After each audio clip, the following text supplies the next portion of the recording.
I'm CJ Weiss, and I'm not here to give you a history lesson. Instead, I'll spin a tale, exploring humanity's saga through pairs of individuals connected by the ends and beginnings of their lives.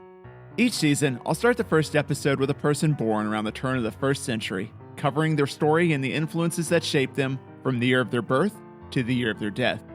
Each subsequent episode picks up right where the last one ended, with the birth of our next feature figure. Through this structure, we'll travel the globe and progress through time until near present day to discover how we are all linked by history. Rome. It's been 71 years since we've walked down your cobbled streets. Well, not cobbled streets, more like a 3-layer dip of large stone slabs, crushed rock, and sand, all atop a mixture of volcanic ash and lime, which acted as an ancient version of concrete. But cobblestones are more vivid and fun to imagine, even if their invention is a couple centuries away from our episode's start date of 150 AD. Whatever the composition of Rome's roads, their ownership has been a-changin'. In Pliny the Elder's episode, the dynasty of Julius and Augustus Caesar fell from power, resulting in a year-long struggle that saw Pliny's buddy Vespasian rise to power. How has that been going? Turns out, not great. Despite Vespasian and his first son erecting the famous Colosseum, both would lay dead within 12 years of their dynasty's formation. Old age claimed the father, while a sudden fever took the son. Vespasian's second and final son got himself murdered by constantly poking the Senate. Despite this snuffing out of the family early, it produced one of history's few dynastic palindrome reigns, lasting from 69 to 96 AD, for whatever that's worth. I doubt Roman citizens cared much about this poetic beauty and instead feared another civil war. Thankfully for them, they got things sorted out quick. The new dynasty that arose began Rome's greatest golden era. When this episode's heroine is born in 150 AD, the current regime is on the fourth of a series of 5 emperors that we now call the 5 good emperors, thanks to Niccolo Machiavelli. Yes, that Machiavelli. This woman, Lucilla, is the daughter of the 5th of these emperors, Marcus Aurelius. You may know of him from the movie Gladiator, if nowhere else. In that movie, Lucilla, played by Connie Nielsen, plays a supporting role in opposing her crazy brother Commodus, played by Joaquin Phoenix. Sadly for the real Lucilla, things don't end quite as well as in the movies. Ain't that always the case? But hey, I'm getting ahead of myself. Lucilla is born Annia Aurelia Galeria Lucilla, the younger of 2 twins born to Marcus Aurelius, the current heir to the great Roman Empire. Naming conventions have changed since Pliny's birth, especially for women. Whereas a century ago she might have been known as Aurelia the Elder, there's a little more flexibility for females now. Chief among them is optionality for a praenomen, like a real first name that men have had since forever. Since it's a new thing and I guess their legal system was still figuring things out, her name is tacked on to the end of what's basically a series of surnames. Born in probably Rome, the world's largest city with over 1 million inhabitants at this time, she and her family would have had the best medical care of the era. However, few of Lucilla's siblings live long enough for her to even hold a conversation with them. When Lucilla is born, her mother, Faustina the Younger, had already given birth twice, first to a daughter and then to another set of twins. This briefly eldest daughter dies shortly after Lucilla gasps her first breath of air, and the 2 twins don't even make it a year. Then, Lucilla's twin sister dies in infancy. Her parents must have breathed a sigh of relief once she actually made it to childhood unscathed. Well, other than whatever mental trauma the death of 4 siblings causes during one's formative years. One of Lucilla's siblings didn't even live long enough to earn a name. Most Romans didn't name their children until at least the umbilical cord fell off. One Roman philosopher opined that until that moment, a child is more like a plant than an animal. a name sort of bequeathed human status onto a baby. Sadly, securing one's humanity didn't mean they were out of the clear. A quarter of Roman infants still died in their first year. Despite this high infant mortality rate, Lucilla grows up as the oldest sibling of a rather large family. Her poor mom will end up giving birth at least 11 times, twice to twins, over the course of 23 years. Over half will die before childhood, but Marcus Aurelius will sire a total of 6 children who will live to adulthood, with a disparity of 20 years between Lucilla and her youngest sister. Given all of this heartache, it's hard to imagine Marcus didn't favor his eldest daughter, whose very existence put an end to what must have felt like a curse. Lucilla, who represented a miracle, grew up in a loving household. Like, to the point where Faustina the Younger traveled in the camps during military campaigns when she wasn't, giving birth to further Marcus Aurelius' line. Faustina is the current emperor's biological daughter, and that emperor adopted Marcus after naming him heir. Although Marcus and Faustina were legally siblings, that didn't get in the way of their love. The army came to view Faustina as something of a good luck charm. Soldiers revered her, and they appreciate that this woman, one who could easily spend most of her time pampered in Rome, instead lives within their austere ranks. This reverence and Marcus's own fondness for Faustina led to titling her Mother of the Camp. This love that they shared passed on to their daughter. Time, though, came in short supply for the heir and eventual emperor of Rome. However much time Marcus Aurelius may have wanted to spend with his daughter, duties often kept him from her. And when it comes to choosing between the stability of the Roman Empire and giving his children a father figure, Marcus chooses Rome every time. Lucilla then may have experienced a strong sense of isolation between this and so many of her siblings dying. She develops a self-reliance during her childhood, but this was off-balanced by growing up with almost anything she wanted handed to her. An interesting combination that would lead to interesting results later in life. One of those things handed to her is an excellent education, which probably tops that of every other woman in the world at this time, no joke. Obviously, nobles are given a head start over commoners, so that already places her in the upper echelon, but as the eldest daughter of the empire's heir, she's more than a mere Roman. In a quick comparison to the other 3 powers of this time, China, Kushan, and Parthia, educated Roman women were exposed to a greater degree of topics. Parthia focused on religion and domestic affairs of running the house. Kushan, we actually barely have any idea about their education system.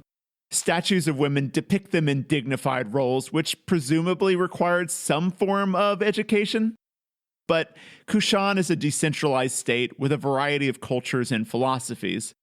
Exposure to more cultures is good and all, but it leads to less congregated knowledge and, combined with lower literacy rates, results in a less substantial education nationwide. The potential for a great education is as strong in China as it is in Rome, but I'll let the greatest female scholar from the 1st century in China describe education in the Eastern Han Dynasty. Quote, "At the age of 8, children should begin receiving instruction on the classics. At the age of 15, they should receive an adult education.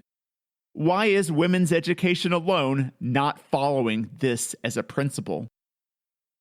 By contrast, Roman noble women did study literature. I mean, almost entirely because it helped their fathers find a suitor, but still. In Lucilla's case, she stood a step above the rest.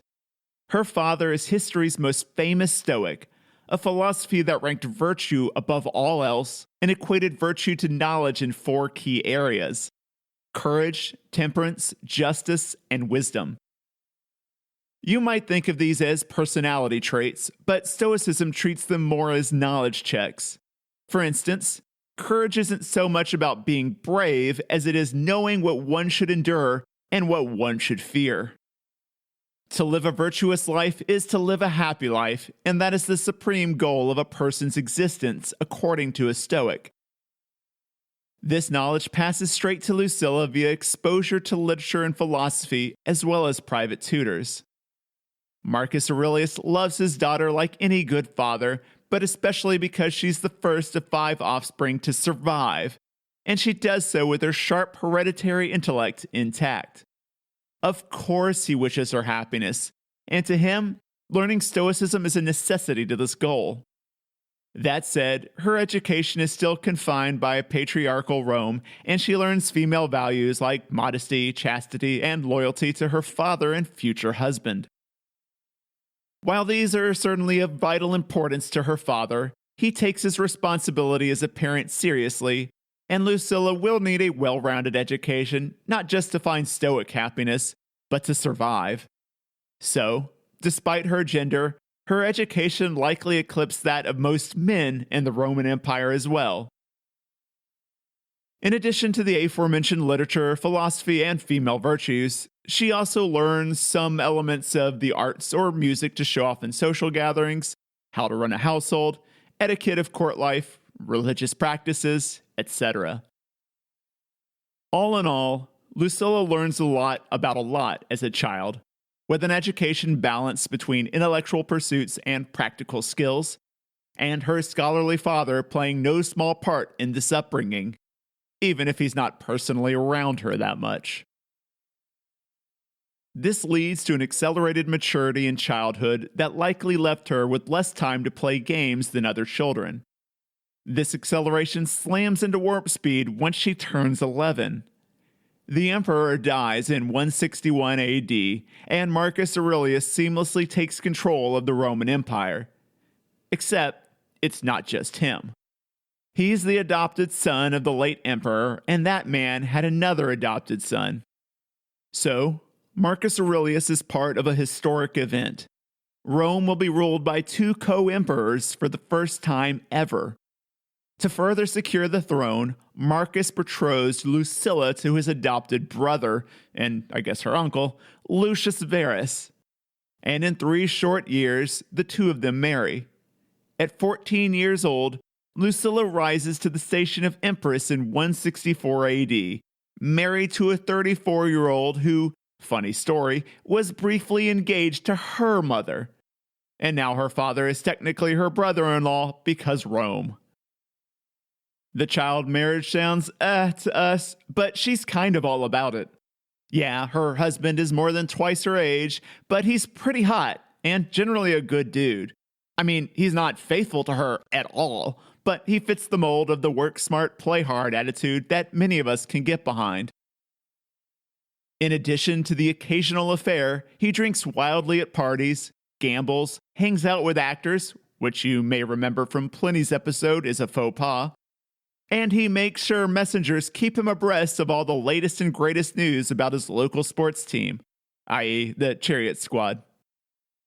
When morning comes, though, and business calls, Lucius Verus takes ruling seriously. Well, seriously enough, anyhow.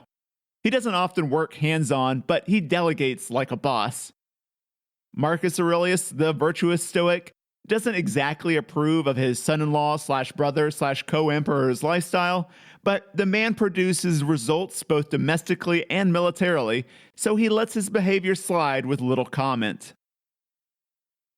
I don't think Lucilla takes much offense to his infidelity. They're not exactly at the same life stage, and he treats her well.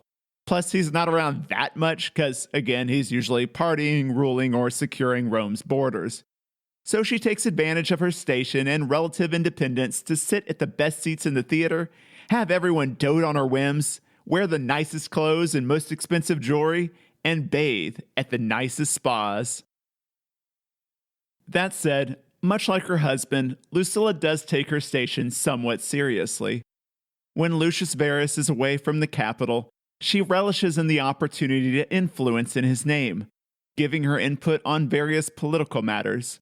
Probably not a lot as a young teen, but her intellect and charisma wins enough minor victories to give her a whiff of that intoxicating scent of power.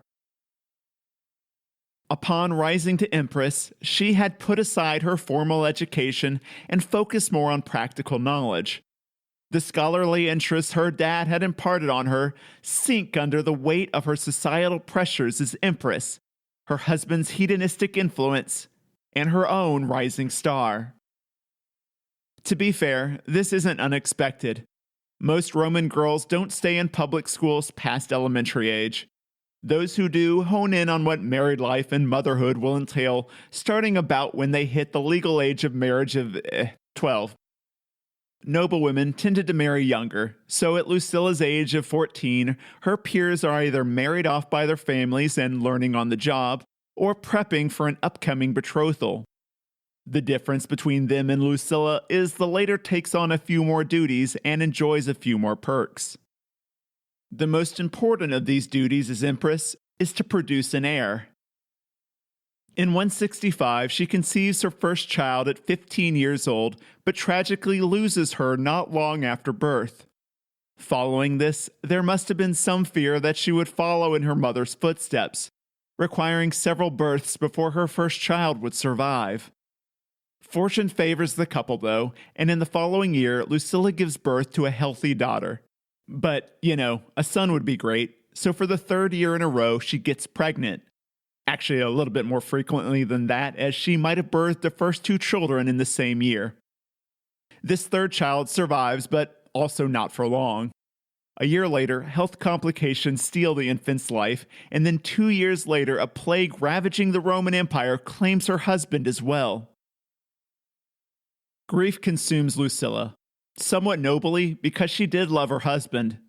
His anti-Stoic values never bothered her, as she never showed more than a passing interest in her father's philosophy. In truth, any remaining idealism had fallen by the wayside the moment her marriage as a young teen made her one of Rome's most powerful women. Lucius Verus's easygoing, hedonistic but with a touch of virtue lifestyle resonated with Lucilla. His death dealt a savage blow to her, eliminating a partner she could relate to despite their age differences. But less nobly, she also feared losing all of those delightful amenities which Roman society heaps upon an empress. Death, then, continues to shape Lucilla. Self-reliance from her younger days turns into a stubborn independence. The clearly ephemeral nature of life, and thus relationships, leads to increased drive and ambition. Who else is there but herself to rely on for any permanent position? Who else can she rely on when those close to her die within years or months? Who else can she rely on with a father absent from her life? Thus, it's not too surprising that she rebels against the betrothal her father arranges less than a year after the death of hubby Lucius Verus. Her husband-to-be is one of Marcus Aurelius' buddies, a Syrian general. She goes from a 19-year-old married to a 39-year-old to a 19-year-old married to a 45-year-old. Things are not moving in the right direction. Age is an issue, sure, but Lucilla and her new husband also don't see eye to eye like her and Lucius Verus did. Though an extremely accomplished general, possibly Rome's best at the time, her new husband is a straight fuddy-duddy. Even worse, the man comes from a family of equestrians rather than senators. That's like low nobility. As if. Lucilla and her mother, really the one person to whom she holds any attachment, both plead with Marcus not to go forward with the marriage. But Rome's now sole emperor has made up his mind. He even wants to name the man his heir, and unfortunately for Rome, the general rejects the offer. As is usually the case, the man was great for the job, at least morally, precisely because he did not want it. This rejection will open the door for Lucilla's most notable and infamous sibling, Commodus. This currently 8-year-old boy will turn out to be the only son of either Marcus Aurelius or Lucius Verus to survive childhood, and he might have developed a superiority complex that will not exactly bode well for Rome. Lucilla isn't currently giving her brother much thought, though, as she settles into her second marriage. Early on, I think we see another change that these early deaths have led to. a desire and willingness to use people. If someone isn't going to last anyway, why not wring whatever benefit you can from them? While Lucilla's marriage to the Syrian general benefited Rome's stability, it didn't do anything for her. And that's who she's looking out for at this stage of her life. To her, she's still the preeminent progeny of Marcus Aurelius, and she makes do with what she's got. While she's livid that her husband turned down the offer of heir to the Roman Empire, and likely related to this rejection, never develops romantic feelings for him, she still acts mostly like an empress. She's, of course, lost influence since she doesn't technically hold the title, but remember, her dad, beloved by almost all, is the emperor, and her husband, beloved by most who knew him, is pushing back the tribes along the Danube River along the southern border of modern-day Austria. Given she has a great relationship with the current empress, who is, her mom, the two tend to split empress duties. Thus, Lucilla is still able to meddle in politics and have somewhat of a say.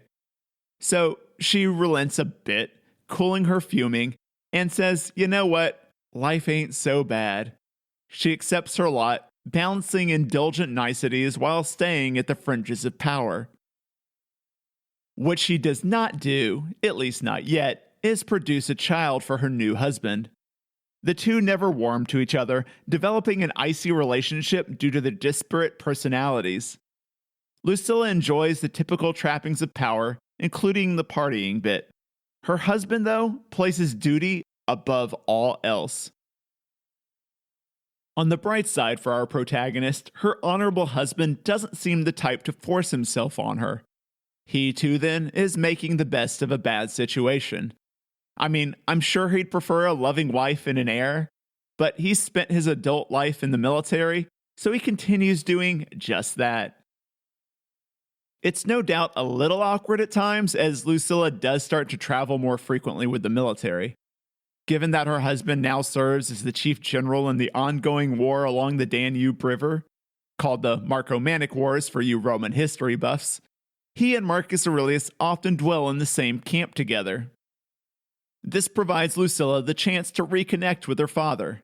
While she's certainly not fond of losing the luxuries of Rome, and is further annoyed that Dad hooked her up with such a snooze fest of a husband, the two do seem to get along well and enjoy catching up. Lucilla's mother is also often around and helps to ease her burden as a soldier's wife. Lucilla's mother, Faustina the Younger, sees her daughter often enough to start rubbing off on her. Faustina was a shrewd woman who worked behind the scenes to help further Marcus Aurelius's ends. Lucilla is an adult now, and although lacking her mother's maturity, comes to understand the silent power a woman can wield. And the dangers. The common soldier may have loved Faustina, but many senators disparaged her name with rumors. Thus, Lucilla's time in the camp doesn't just serve to strengthen her parental bonds, but to educate her, and, inadvertently or not, reinforce the notion of using people to further her ends. In the camps themselves, I want to be clear that Lucilla and Faustina are nowhere near the danger zones and would move only if and when a new safe base of operations solidified. When Lucilla and her husband are in camp together, it was equally viable that she could stay with him, a perk of being a high-ranking military officer, as it was to sleep separately. I'm gonna go out on a limb and say they slept separately. That meant more time for mom and dad. More mom, because again, dad is Marcus Aurelius and he's not exactly flush with time. But Lucilla takes what she can get. That is, as long as it doesn't require any lengthy interactions with her husband. There is quite an adjustment period to it all, as she's not exactly the outdoors country living type. She's not the only one having to adapt, though. While Roman soldiers may have gotten used to life with an empress around thanks to Faustina, the mother of the camp, living with female nobility a stone's throw away is still a rare event. That doesn't mean they're not prepared. They likely treat her with respect, especially due to the love of Marcus Aurelius, but she finds even less common ground with the rank and file than she does with her husband. This isolation keeps her in her tent far more than Faustina, but thankfully the arrangements aren't too bad. Lucilla's downgraded home still treats her far better than a commoner living in Rome. Likely, she walked on wood or stone tiles in her small house and enjoyed a heating element for her floors and bath. Though Marcus Aurelius was known for sleeping in a plainer, more soldiery bed in camp, Lucilla likely opted for a mattress made of fluffy wool or feathers, as was common for wealthy Romans. She might have interacted with some army wives, except those were limited as well. Rank-and-file soldiers technically wouldn't be allowed to marry until 197 AD, which is over 2 decades away at this point, and the officers rarely brought their wives into the camp. So Lucilla usually has no reason to leave her tent except to see her parents. All the more reason to maintain some semblance of luxury in her home. This is Lucilla's life for the first 3 years of her marriage. She continues her parental bonding, adjusting to camp life, and spending as little time with her husband as possible. Then, in 172 AD, when Lucilla is 22 years of age, an army of roughly 80,000 Romans succeed in a series of offenses along the Danube River. They subjugate multiple Germanic tribes and push their base of operations towards modern-day Vienna. This is more significant for her father, who earns himself the nifty title Germanicus. For Lucilla, this casts her farther away from Rome. For yet another 3 years, she will be made to live in the relatively austere war camps until another major peace treaty is signed in 175 AD. During this time, we don't know how she felt, whether she was happier than the history books might insinuate, or whether life was really all that bad. But regardless, her happiness is hardly tied to people anymore, given her history around death. The one exception is, of course, Faustina, who has been with her and in her corner since the beginning. 175 is then looking like a good year. The Marco-Manic Wars seem to be coming to a close. Perhaps mother and daughter can finally get out of these Austrian border territories, and maybe Lucilla can play at empress again in Rome. It is at that moment that the cosmic jest the universe is so fond of playing with Lucilla takes its bitterest turn. While the health of Marcus Aurelius would wane over the next several years, it was Lucilla's mother who would pass first of her parents. Still in 175, shortly after signing the peace treaty, the chapter of history known as the life of Faustina the Younger, mother of camp, comes to an end, though we don't know how. Circumstances surrounding her death leave much up to the imagination, as it could have been disease, accident, suicide, or assassination. Part of that confusion is due to the political climate at the time. Earlier in the year, erroneous news of Marcus Aurelius' death had spread throughout the empire, and a Roman general in the Middle East, who was on good terms with Marcus, proclaims himself emperor. His timing was particularly poor, as Marcus had either just signed the treaty of 175 AD, or was in a position to demand favorable terms that actually led to the treaty. Either way, his legions start their march towards Syria. With the writing on the wall, this 3-month rebellion ultimately ends with a soldier decapitating the rebellious general. Short-lived rebellions are sort of commonplace and thus whenever when it comes to the Roman Empire, but what makes this story interesting is the general's announcement that Faustina had urged him to rebel.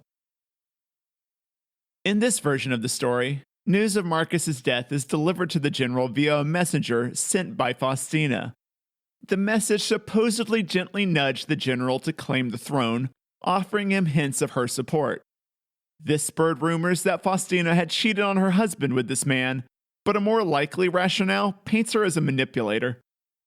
As Marcus could have died that year, he grew that ill, and Commodus, their son and probable heir, was only 14. She feared a more natural usurper would arise when her husband actually did pass. Her goal with her message would have then been to hedge her bets. Either Marcus recovers and all is well, or a general with close ties to the family and appreciation towards Faustina takes the throne. Given that she was suspected of issuing the assassinations of several political rivals, this shrewd move falls within her character. The affair, though, I don't buy. The logistics of Faustina committing adultery with a man stationed in Syria while she mostly lived in Rome or Germany is dubious. And these claims about Faustina's infidelity extend well beyond this rebellious general. In the decade following her death, one piece of evidence I'll generously describe as a historical record claims she slept with a whole host of sailors, gladiators, and soldiers. The problem is these records equate to the National Enquirer with a tad more fact-checking, not exactly the pinnacle of reliability. Countering the legitimacy of this deviant level of infidelity, we have first-hand accounts of Marcus Aurelius professing his love for his wife, and nobody ever described the man as foolish during his reign. Nor was he the type of guy to punish someone for telling him the truth. How likely was his love to persist when cuckolded time after time? Now, one might argue he was a forgiving man. His reign marks a high point of free speech in the Roman Empire, as the equivalent of the press can say almost whatever they want about him. He was even willing to forgive the general who his wife had probably convinced to rebel, and mostly didn't because it would have been a bad look for the empire. You need to punish claimants like this or others will arise. So I think he might have forgiven one affair, but unlikely a debaucherous series of them, and had he done so, I believe he would have made mention of said forgiveness. Instead, when Faustina passes, he founds a city in the place where she died and deifies her as a goddess. No matter who sits on the throne, the political game in Rome never ceases its play, and Faustina would not be the last to suffer an unjust character assassination. Part of this is because Rome has a weird obsession with disparaging influential women, something I brought up in the Pliny the Elder episode. Even the high degree of actual assassinations ordered by Faustina were likely inflated. There's just something irresistibly juicy about an adulterating, murderous empress for the patriarchal Romans. In Faustina's case, the claims of infidelity also arise due to reasons of state. As each year passes, Lucilla's brother Commodus is looking more and more like a far cry from his father. There are many who wish to discredit the legitimacy of his inheritance, and if they can get people believing Marcus Aurelius isn't his father, then something can be done about him. Somewhat ironically, given the aforementioned sexism, that someone might be Lucilla. She doesn't have direct experience with subterfuge to further the empire's ends, but she spent the past 6 years learning from her mom. An intelligent politician who happened to hate Faustina, for whatever reason, would have still acknowledged her political acumen. Lucilla has shown sparks of this in the past, and even though she's a woman, that's a good enough reason to support her given that the competition is Commodus. You'll soon see why that choice is so clear. I'll take a quick break here and prep myself for the more cinematic part of Lucilla's life. We're back. Let the games begin. For now, we return to the death of Faustina the Younger, when her reputation is yet to be dragged through the mud, and Lucilla can appropriately mourn the loss of a mother she adored. She, her siblings, and her father journey back to Rome, and in 176, Marcus makes his intentions for the empire's future clear by anointing Commodus as co-emperor. Lucilla also gets pregnant for the first time in her second marriage. I think we can read between the lines to determine the reason. Lucilla and her husband have finally found love in these dark times and decide to settle down in the quaint countryside, living out a fairy tale life with little kids running around, and oh my god, Lucilla just retched. No, her husband is still a duty-bound dork, but there is some truth to the facetious picture I painted. Lucilla is seriously depressed after the death of her mother. That immense grief likely led her husband to consoling her over a series of months. Lucilla drops her guard, forgets about empress life, and just wants to be held. One adult action leads to another, and boom, kid. More cynically, and perhaps a factor in her pregnancy, Lucilla assessed that her path to power lay through a son. With her mom dead, she's lost almost all of her direct influence in Roman politics. As a woman seeking power in a patriarchal society, a son would have really helped her out if she planned to usurp Commodus. No guarantee on a child's gender, but if at first you don't succeed, try again. After all, I'll remind you that her mother gave birth 11 times. Finally, Marcus Aurelius may have pushed Lucilla into it. His time is coming to an end, and he's looking to his dynasty's future. Of course, he's far more concerned with Commodus since he's the heir, but it's possible he gently pushed his daughter into fulfilling her duty to the empire. Whatever the reasons, Lucilla gives birth in 176 AD to her fourth child and first in a decade. He's a healthy boy and will live longer than any of the children from her first marriage, living long enough to die of unnatural causes. But that's another story that falls outside of Lucilla's lifespan. This new addition to the Aurelian clan is a big deal, for about a year. Then her brother Commodus shows her up by getting himself hitched in 177. He marries a nice girl about his age of 15 years, and Lucilla immediately takes to hating her. Like, we're talking a sweet summer child who just wants everyone to be happy and to please her husband. This nice girl would stay out of politics altogether if she could, but Lucilla quickly embraces her mother's penchant for shrewd backroom dealing. This'll force the sister-in-law to pop in from time to time to defend herself. Much of this stems from jealousy of the woman who stole the title of empress from Lucilla and her mother. Well, according to Lucilla. Now, despite her mother's death erasing her access to the niceties of empress life, Lucilla still has it pretty good. It's not like her husband's a pauper, and she's well cared for. But over the course of the past decade, she's lost the best life, including reserved theater seats and the ear of many senators. She will regain her standing with a few of them in the coming years, again, mostly because of the suckiness of Commodus, but for now it's safe to say Lucilla develops an irrational hatred for Commodus's wife. Yes, Lucilla loves nice things, and yes, she is envious, but I think what's missing from the history books is that she's hurting. She's lost so many close to her over the years, and now at 27, fate has stripped her of her mother and closest companion. Perhaps the only person she could truly relate to. Sure, she and her father have developed a mutual respect for one another, but that's a far cry from a soul you can wholly confide in. Stuck in a marriage best described as loveless, and with no more close ties remaining in the world, Lucilla looks back on her life as a teenager, back when she was empress and perpetually pampered. Her daydreams are a small comfort as they must inevitably come to an end.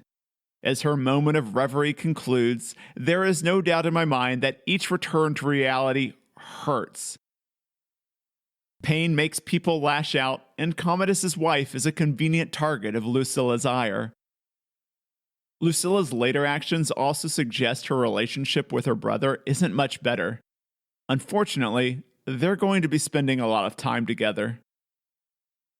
Some months after Commodus's royal wedding, the Aurelius family sets back out for the Danube River. One of the big Germanic tribes has rebelled, sparking their neighbors to do likewise. Marcus Aurelius and the Romans set out to do what Romans do and pacify the region once more. As co-emperor, Commodus kind of needs to be there. With Parthia peaceful to the east, this is where all of the major action in the empire is happening. Lucilla will join as well, though, driven by motives that range from wanting to soak up any remaining time she has left with her fast-aging father, a forcible duty to her husband, who commands this vital region's army, and a desire to steal any attention away from Commodus that she can. It's no surprise that there's not much detail on Lucilla for the next few years. Like her first time on the Danube, she's lost in the shuffle of a giant military operation. She doesn't do much of note, except perhaps realize just how much she hates her brother. Time drudges by as she makes do with what she's got. Marcus Aurelius' health continues to rise and fall. In 180 AD, the Romans deliver their emperor a decisive battle that puts the Germanic tribes on their heels. Sadly, Marcus doesn't live long enough to witness the positive impact that victory might have had on Rome's borders. At the age of 58, Rome's philosopher emperor succumbs to illness.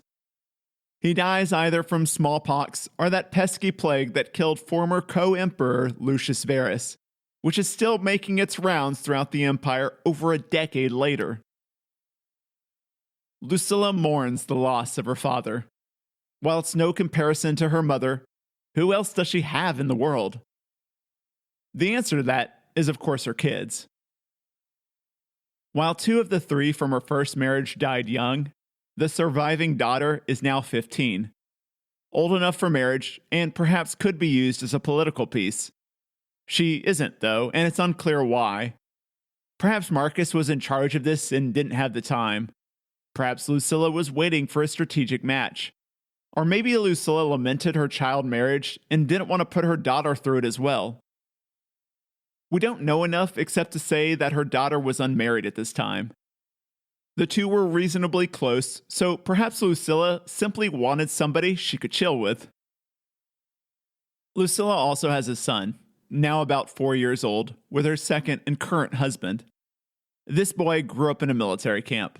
Though too young to embark on any sort of education, that might have shaped him, the evidence being that the son will take after his father as an adult.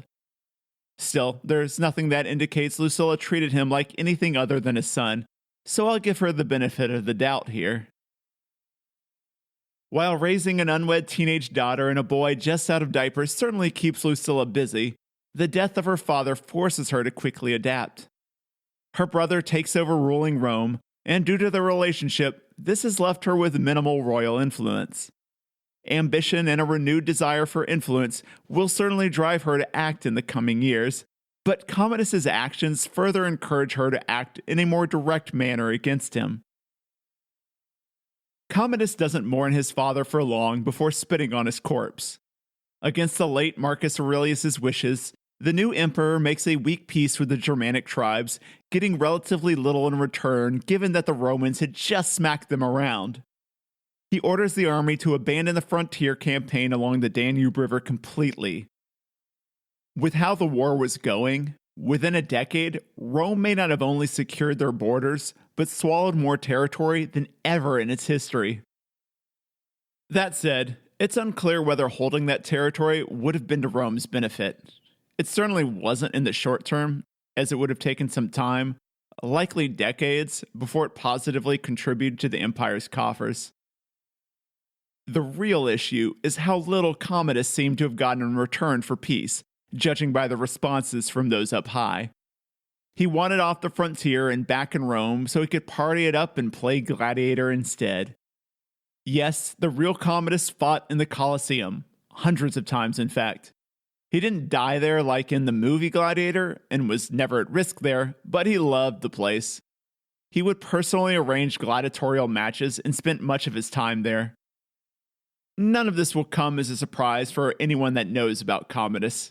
He'll go down as arguably Rome's worst emperor.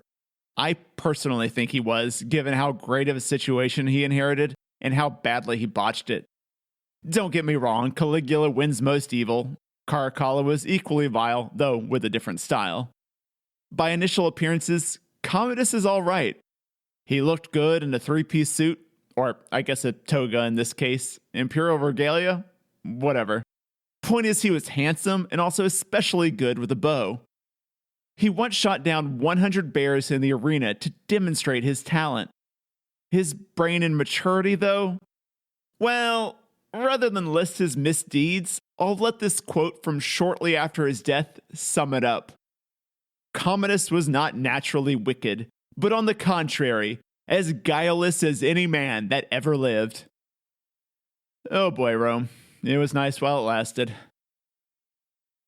His ineptitude gives way to his early regime's greatest threat, Lucilla herself. With no love lost between the siblings, Commodus pushes his sister further out of royal circles so as not to threaten his wife's status as empress. Lucilla takes offense at the last vestiges of her power slipping away. She once again struggles with seeing herself fall from on top of the world at 15 as Rome's empress to her current relegation as just a general's wife today. more so because she is far more intelligent than her brother. Still, that's not enough of a reason for Lucilla to move against Commodus. It'll take increased tyrannical rule and bonkers decision-making for her to start plotting against him. Over the next couple years, Commodus moves on from stripping his sister of power to doing so with other influential individuals as well.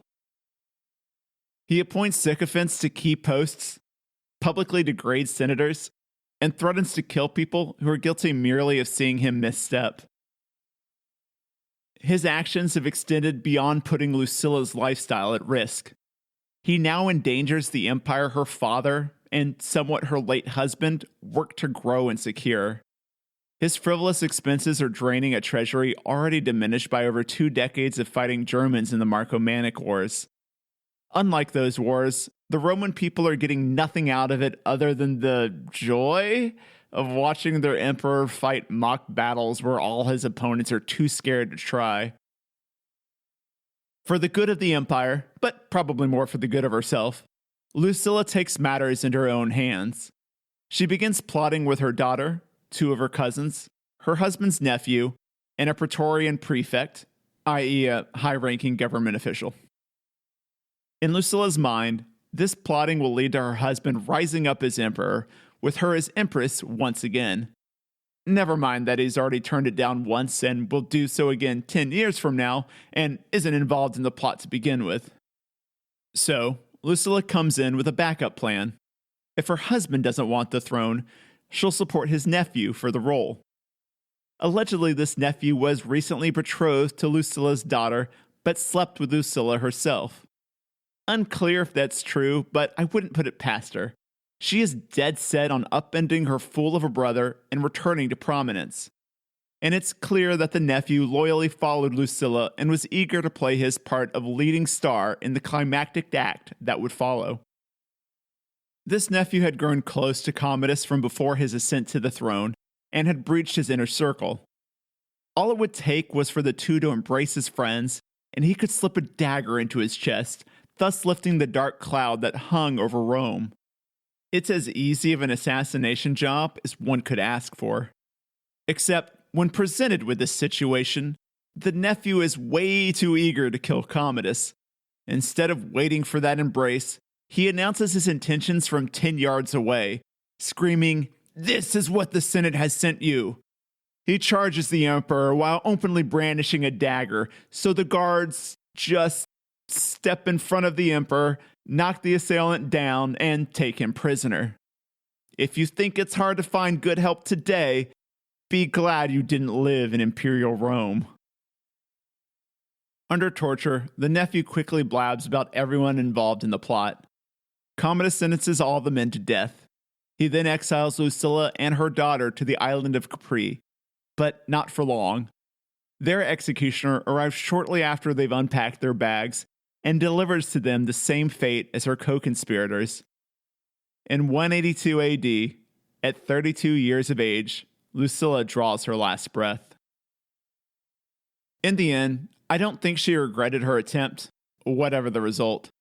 She might have bemoaned that it cost her teenage daughter her life, but as for the others and herself, the consequences were worth it.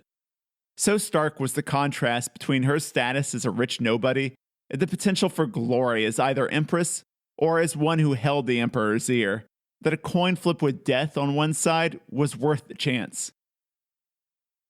In the years following her death, her attempt to save the empire from her brother, regardless of ignoble reasons, will mock Rome as they succumb to the whims of a madman. He'll rename the city of Rome to Commodia after himself, proclaim himself Hercules, and, quote, turn a kingdom of gold to one of iron and rust. As I said, her husband played no part in the coup, but following the disgrace of the assassination attempt, he retired with his and Lucilla's son from Rome, likely to stay safe in case crazy Commodus decided he was a threat after all. However, 10 years after Lucilla's failed attempt, an assassin will successfully rid the world of the tyrant gladiator emperor, and the husband Syrian general returns to Rome, rejecting the emperorship twice more before dying in 193 AD. If during this episode you thought the combination of this husband general's personality, intimate relationship with Lucilla, and rejection of becoming emperor sounds familiar, that's probably because the lead character Maximus from Gladiator, played by Russell Crowe, is in large part based on Lucilla's real-life second husband. Fun trivia facts, oh boy. The trivia doesn't stop there, though. I've got a fun observation for you, especially if your parents are badgering you for a kid. Prior to Commodus' rule, we have the reign of the 5 good emperors, the one that ended with the death of Marcus Aurelius. It may come as surprising or not that each successor during this era was adopted. Ostensibly, Rome had seen how bad it could get letting the closest blood relative take the throne, so the emperors decided to go with a meritocratic approach. In reality, it's all accidental. None of the emperors before Marcus Aurelius actually had any sons by blood. If they had, they probably would have passed the throne to their biological heir. One could then argue Marcus's biggest misstep was procreating. Thus, if you ever feel the need to explain your child-free life, just say that having kids is why Rome descended into civil war in the 2nd century. They will have no idea what you're talking about, but hey, you've made your point. And yes, to Marcus Aurelius' credit, I know he tried nominating a worthwhile non-blood relative in Lucilla's second husband before settling on Commodus, but hey, let's not get too cute here. That will do it for this episode. Now in 182 AD, life across the, quote, civilized world is taking a turn for the worse. Rome is trending downward, proving how much easier it is to destroy than to build. 84 years of progress from the 5 good emperors is unraveling thanks to 12 years of rule from a 6th, infantile emperor. Parthia, absolutely humbled by Rome, to put it lightly, over the past 70 years, is fracturing at the seams as yet more civil wars erupt. Kushan is doing fine in a protracted period of peace, but their decentralized government leaves expansion a tall order, thus limiting any further growth after the death of Kanishka the Great. Bad to varying degrees those may be, China is about to suffer the bloodiest civil war in history. I don't mean China's bloodiest civil war, I mean worldwide. And I don't mean up until this point in history. I mean, to this day, in 2024, as I record this episode, this civil war I'm referencing resulted in higher casualties than any other civil war of any civilization. In fact, the only war of any kind to surpass its death toll will be World War II, 18 centuries later. This is known as the Three Kingdoms period. And because humans love to romanticize war, it will spawn a famous literary chronicle called Romance of the Three Kingdoms. In modern times, it'll lead to the creation of 8 movies, dozens of comics and graphic novels, over 40 video games, and about that many TV shows. If you've watched the movie Red Cliff or played the game Dynasty Warriors, you know what I'm talking about. This is where we'll turn our attention, to the birth of a man named Sun Quan, who will, for a time, rule as Emperor Wu, presiding over one of those 3 preeminent kingdoms in the titular Three Kingdoms period. As someone who grew up playing the video games, indulging in that romanticized history, and loved Total War's 2019 take on the Three Kingdoms, I am super pumped to dive in. See you then. If you like this episode and want to hear more, the best thing you can do is rate the podcast wherever you're listening to it, then follow me to listen to future episodes. With your help, we'll turn history from a series of forgettable names, dates, and events into memorable stories that tell the saga of humanity on a truly personal level.